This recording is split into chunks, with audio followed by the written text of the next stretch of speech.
Sakal Gunar Vande Guru Sri Charanaravindan.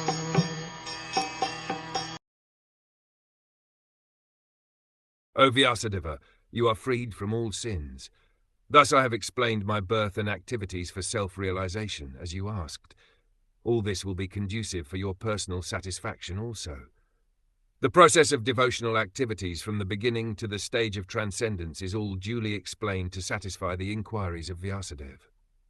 He has explained how the seeds of devotional service were sown by transcendental association and how they gradually developed by hearing the sages.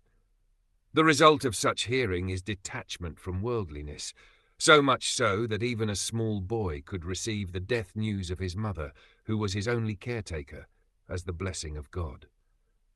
And at once he took the opportunity to search out the Lord. A sincere urge for having an interview with the Lord was also granted to him, although it is not possible for anyone to see the Lord with mundane eyes.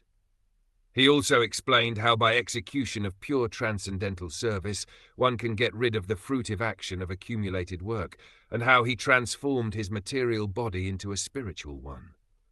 The spiritual body is alone able to enter into the spiritual realm of the Lord, and no one but a pure devotee is eligible to enter into the kingdom of God. All the mysteries of transcendental realization are duly experienced by Nārad Muni himself, and therefore by hearing such an authority one can have some idea of the results of devotional life, which are hardly delineated even in the original texts of the Vedas.